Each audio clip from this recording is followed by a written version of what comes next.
আসসালামু আলাইকুম সবাইকে। আজকে যেহেতু শুক্রবার, এই কারণে হচ্ছে আমি আর ইব্রাহিম দুজন বাইরে নাস্তা করতে গিয়েছিলাম বাবুকে আম্মুর কাছে রেখে। এই একটা শুক্রবার দিনে হচ্ছে আমরা বাইরে একটু নাস্তা করি, বাজার করি। তো নাস্তা শেষ করে বাজারে গিয়েছিলাম। আর আজকে বাজারে হচ্ছে প্রচুর ভিড় ছিল। তো আমরা হচ্ছে অনেক সময় লাগছে বাজার শেষ করতে। তো বাসায় এসে এখানে হচ্ছে আমি আলু আর হচ্ছে একটু চিকেন সিদ্ধ বসিয়েছি। এটা দিয়ে কি করব সেটা একটু পরেই আপনাদেরকে বলছি। তো এরপর আমি দুপুরের খাওয়ার জন্য হচ্ছে রান্না বসিয়ে দিয়েছি। এখানে হচ্ছে আমি আজকে একটু চিকেন রান্না করেছিলাম আর একটু লাল শাক ভাজি করেছি আজকে। তো এইখানে মেনলি আজকে যেহেতু শুক্রবার, তাই হচ্ছে সব কিছু একটু তাড়াহুড়ো করে করতে হয়েছিল। আবার সকালে উঠে যেহেতু বাজার করেছি, সব বাজার গুছিয়ে রাখা, তারপরে রান্না করা, বাবুর দেখাশোনা করা। তারপরে আজকে শুক্রবার ইব্রাহিম বাসায় ছিল দেখে সব কিছু গুছিয়েছি। আজকে বাসার অনেক কিছু পরিষ্কার করেছিলাম।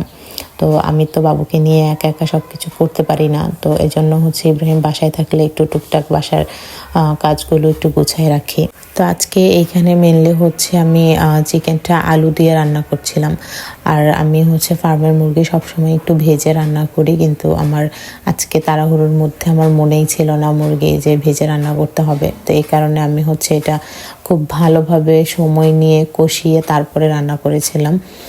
তো এখানে হচ্ছে আমি চিকেনটা রান্না করতে হলে মশলাটাকে বারবার পানি দিয়ে বেশি করে কষিয়ে নিই। তারপরে হচ্ছে আমি মুরগির মাংস, গরুর মাংস, যেই মাংসটাই হোক সেটা রান্না করি, কারণ মশলা বারবার পানি দিয়ে কষালে হচ্ছে টেস্টি হয় খাবারটা খেতে। তো এখানে আমি মুরগিটা রান্নার পাশাপাশি এখানে লাল শাকটা সিদ্ধ বসিয়ে দিয়েছিলাম। তো এইখানে হচ্ছে আমি আগে লাল শাকটা সিদ্ধ করে পানি ঝরিয়ে নিয়ে তারপরে হচ্ছে বাগার দিয়েছি। তো এখানে বাগার দেওয়ার জন্য আমি প্যানে প্রথমে হচ্ছে রসুন কুচি দিয়ে দিলাম। রসুনটা হচ্ছে হালকা লাল লাল করে ভাজা হয়ে গেলে তারপরে আমি একটু পেঁয়াজ কুচি দিয়ে এরপরে আমি হচ্ছে শাকটাকে ভেজে নিয়েছিলাম। তো আজকে হচ্ছে রান্নাবান্না করতেও একটু লেট হয়ে গিয়েছিল, খাওয়া দাওয়া করতে লেট হয়ে গিয়েছিল। সব কিছু আজকে বাসায় এত কাজ করেছিলাম সারাদিনে যে হচ্ছে লাস্টে আমার মানে পিঠে ব্যথা শুরু হয়ে গিয়েছিল, যে আজকে সারাদিন কাজ করতে হয়েছে। প্রায় 2-3 বার করে বাবুকে আম্মুর বাসায় রেখে রেখে তারপরে সব কাজ কমপ্লিট করতে হয়েছিল।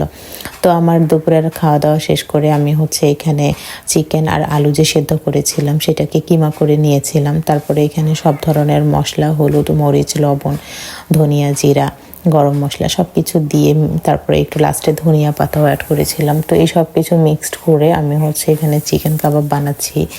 তো এই চিকেন কাবাবটা মেনলি আমাদের জন্য বানাইনি, এটা হচ্ছে একজনকে খাওয়াবো। তো সেটা সিক্রেট থাকুক, সেই কারণেই হচ্ছে মেনলি এই চিকেন কাবাবটা বানানো।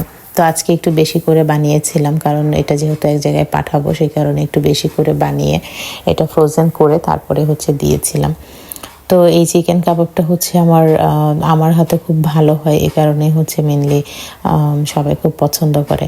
তো সন্ধ্যাবেলা হচ্ছে বাবুকে আনার জন্য আম্মুর বাসায় গিয়েছিলাম। তো সেখানে রুবি পাকোড়া বানিয়েছিল, ইব্রাহিম হচ্ছে ভেলপুরি এনে দিয়েছিল।